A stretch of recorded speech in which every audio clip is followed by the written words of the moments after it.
Hello everyone, welcome to Pingla auto. आशा करता हूँ हम सभी अच्छे। आज का वीडियो काफ़ी इंटरेस्टिंग और बहुत ही ज़्यादा इन्फॉर्मेटिव होने वाला है। So finally we have found Royal Enfield की अपडेटेड हंटर 350। सो कुछ ही दिनों पहले रॉयल एनफील्ड ने हंटर 350 को अपग्रेड किया एक नए वेरिएंट में। सो इसी वीडियो में आज हम लोग जानेंगे इस गाड़ी के H and every details. So without wasting any time चलिए वीडियो को स्टार्ट कर लेते हैं। मैं शिवन, आप देखते रहिए बिंग। सो वही talking about the Hunter 350, Hunter 350 बोल सकते हो कि रॉयल एनफील्ड की लाइनअप में टॉप सेलिंग प्रोडक्ट है। ठीक है, सो जब रॉयल एनफील्ड ये इस बाइक को लॉन्च किया था 2023 में, ठीक है, तो उसके लॉन्च होने के बाद इस बाइक में काफ़ी सारा इश्यूज़ आ रहा था। इश्यूज़ लाइक इसका सस्पेंशन बहुत ही स्टिफ था। ठीक है, उसका इसके अंदर ये जो पर्टिकुलर बाइक है इसके अंदर वो रॉयल एनफील्ड का स्लीपर क्लच असिस्ट वो नहीं आता था।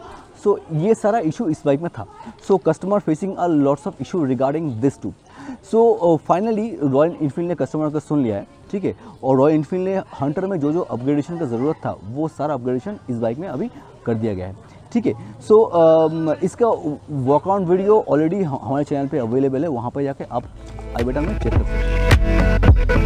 ऑन टॉप ऑफ दैट इसका जो नया 3 कलर वेरिएंट लॉन्च किया है आपका Rio white, London red, another one is the Tokyo black.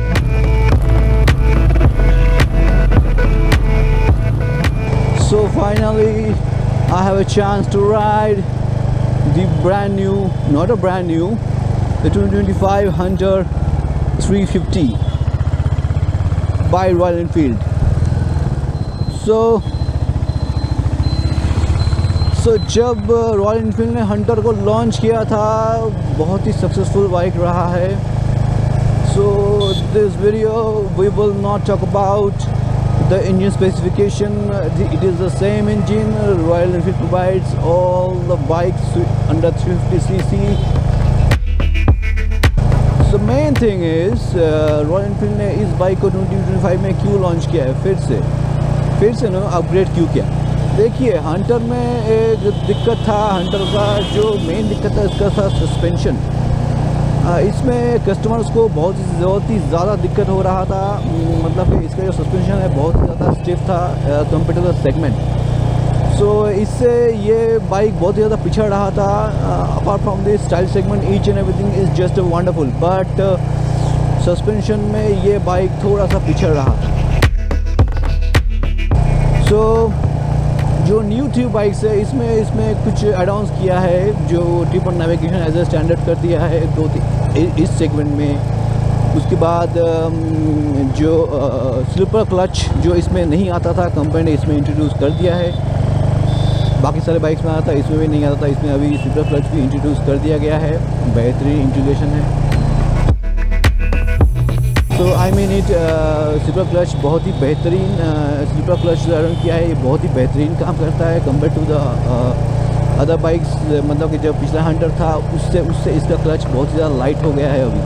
So this is a very good integration and 2-3 colour scheme को ऐड ऑन किया है, already available in the video you can see.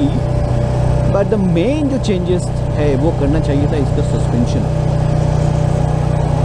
मैं सच बता रहा हूँ, पहले जो हंटर का सस्पेंशन था ये बहुत ही ज़्यादा स्टिफ था। ठीक है, उससे आपका राइडिंग जो एक्सपीरियंस है वो एकदम ही ख़त्म हो जाता था उस सस्पेंशन से। बट ये जो नया सस्पेंशन सेटअप ऐड ऑन किया है और रॉयल एनफील्ड ने हंटर में, it's a phenomenal. I really mean it. ये बहुत ही बेहतरीन काम करता है, मतलब कि सच में रॉयल एनफील्ड इसके ऊपर काम किया है। ये पॉपुलर बाइक है तो इसके ऊपर काम करना भी बनता है royal Enfield. So this is a very good integration. So Royal Enfield has to do this. So finally the Royal Enfield has done that. So पिछला जो सस्पेंशन था वो बहुत ही स्टिफ था, मतलब कि आपका जो गड्ढा या फिर जो बम्स आ रहा था उसमें आपका सस्पेंशन वो आपको मतलब कि धक्का लग रहा था, ऐसा कुछ था। बट इसका सस्पेंशन बहुत ही ज़्यादा स्मूथ है, बहुत ही ज़्यादा स्मूथ कर दिया गया है। It's wonderful I mean it. Royal Enfield ने बहुत ही अच्छा काम किया है इस बाइक को, मतलब कि इस बाइक को जो सस्पेंशन अपग्रेडेशन किया है, this is a phenomenal for this particular bike. Apart from this when I riding I feel कि इसका जो हैंडल बार है ना, ये दोनों साइड में आपका थोड़ा सा अपलिफ्ट हुआ है, बाकी मुझे तो ऐसा लगता है कि ओल्ड बाइक में थोड़ा जैसा था उससे ये थोड़ा सा अपलिफ्ट हुआ है। ये बहुत ही बेहतरीन इंटीग्रेशन है, ये होना भी चाहिए क्योंकि ये इस बाइक को चलाने में बहुत ही ज़्यादा झुकना पड़ता था। सो ये बहुत ही अच्छा काम किया है रॉयल इनफील्ड ने। और रॉयल इनफील्ड फिर से बोलता है कि इसका जो कुशनिंग है, सीट का कुशनिंग है, ये थोड़ा सा इंक्रीज़ किया गया है, मतलब कि कुशनिंग थोड़ा सा ठीक किया गया है। मुझे लगता है कि हाँ, रॉयल इनफील्ड जो बोला है इसका कुशनिंग थोड़ा सा पहले से बेहतर हुआ है। आपका सीटिंग कंफर्ट ऑलमोस्ट थोड़ा सा बेहतर मुझे लग रहा है, ठीक है, मतलब कि पिछला हंटर से। Maybe it can be for the suspension, क्योंकि सस्पेंशन बहुत ज़्यादा सॉफ्ट हो गया है compare to the other bikes. मतलब कि सिटी में ये बाइक चलाने के लिए बहुत ही ज़्यादा स्मूथ एंड बहुत ही सॉफ्ट ही हो गया है, जो होना चाहिए था इस सेगमेंट के बाइक के हिसाब से होना चाहिए था। रॉयल इनफील्ड ने दे रहा है, दुरुस्त है, रॉयल इनफील्ड ने कर दिया, अच्छा है। वही चीज़ मैं ये जो बाइक चला रहा हूँ ना, मेरे को सिटी में ना आफ्टर दिस सस्पेंशन अपग्रेडेशन मुझे सिटी में चलाना है ना, बहुत ही ज़्यादा कंफर्ट फील है। मतलब कि मैं easily I can move this bike, मतलब here and there, I can easily do a sharp turn, मतलब कि वो बहुत ही अच्छे से ये चीज़ हो रहा है। स्पेशली मैं एक चीज़ हाईलाइट करना चाहूँगा कि ये जो पर्टिकुलर बाइक है रॉयल इनफील्ड के बैजिंग के अंदर, ये बहुत ही आपको लाइट वेट है compare to the Royal Enfield other सारे बाइक्स, ठीक है। तो उससे क्या होता है कि बहुत सारे जो girls those are want to ride bikes, वो रॉयल इनफील्ड के ये जो मशीन है इसकी तरफ बढ़ रहा था, मतलब कि बढ़ रहा है। सो दैट इज़ वहाँ पे ये बहुत ही बेहतरीन बन जाता है उन राइडर्स के लिए, फीमेल राइडर्स के लिए, क्योंकि ये बाइक बहुत ही लाइट वेट है, ठीक है। और इसका कंफर्ट राइड क्योंकि अभी बेहतर हो चुका है, so female rider easily can consider this bike really now I can say Hunter is a proper bike to ride for an Indian bike. So Royal Enfield done a really justice for this bike. And couple of things, the pickup is between smooth and इसका exhaust sound भी काफ़ी बेहतरीन है, अच्छा लग रहा है ये बाइक चलाने में। और जो स्विचेस है बजट के हिसाब से ठीक है, कोई कंप्लेन नहीं है, क्योंकि इसका प्राइस भी 2 लाख के अंदर ही आता है। 50 cc का बाइक आपका 2 लाख के अंदर ही आता है, तो ठीक है, कोई दिक्कत नहीं है। So I can say the entire bike segment, मतलब कि in this segment this is the best bike for the city ride. I really mean it. मैं ये बहुत ही मतलब कि दावे से साथ बोल रहा हूँ कि this is now a best bike for a city ride.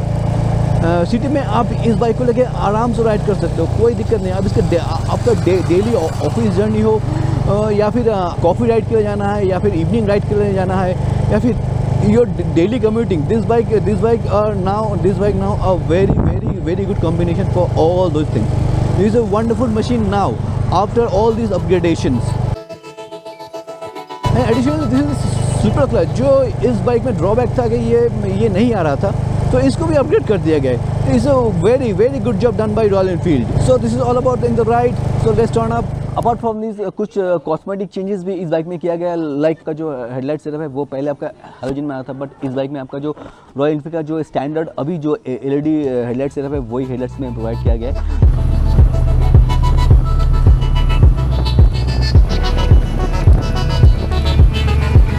Overall bike is same. There is no change in this bike. One more thing I do want to highlight that अगर आप टॉप वेरिएंट कंसिडर करते हो उसमें आपको C8 का tyre provide किया गया है, और the mid variant that means the Rio white इसमें आपको MRF का टायर प्रोवाइड किया गया। सो अभी मैं जब बाइक राइड करता मुझे ये बाइक पहले से बहुत ही ज़्यादा कंफर्टेबल लगा। जो चेंजेस किया वो बहुत ही शानदार है, वो ये बहुत ही पहले कंपनी को करना चाहिए था। अभी के टाइम में जो एक इशू हो रहा था कि रॉनिन और इसका कंपेरिजन किया जा रहा था, बट मुझे लगता है कि रॉनिन से अभी ये जो हंटर है रॉयल एनफील्ड का ज़्यादा आपका बेहतरीन रहेगा टू बाय। तो बाइक के प्राइस में उतना ज़्यादा चेंजेस नहीं किया, आपको ऑलमोस्ट सेम प्राइस में ये बाइक मिल जाता है। तो आज के लिए बस इतना ही। नीचे कमेंट कीजिएगा आज का वीडियो कैसा लगा, और वीडियो इनकरेंस thanks to Country Motor Badshah for providing me this bike. आपको अगर रॉयल एनफील्ड की किसी भी प्रोडक्ट की जरूरत हो, मैं शोरूम की सारे कॉन्टैक्ट डिटेल्स डिस्क्रिप्शन बॉक्स में मेंशन कर दूंगा, और मेरे स्क्रीन में आप वहाँ से इजीली कॉन्टैक्ट कर सकते हो। सो फाइनली आज के लिए बस इतना ही। ऐसे इंटरेस्टिंग और ऑटोमोबाइल अपडेट देखते हैं, प्लीज़ फॉलो एंड सब्सक्राइब।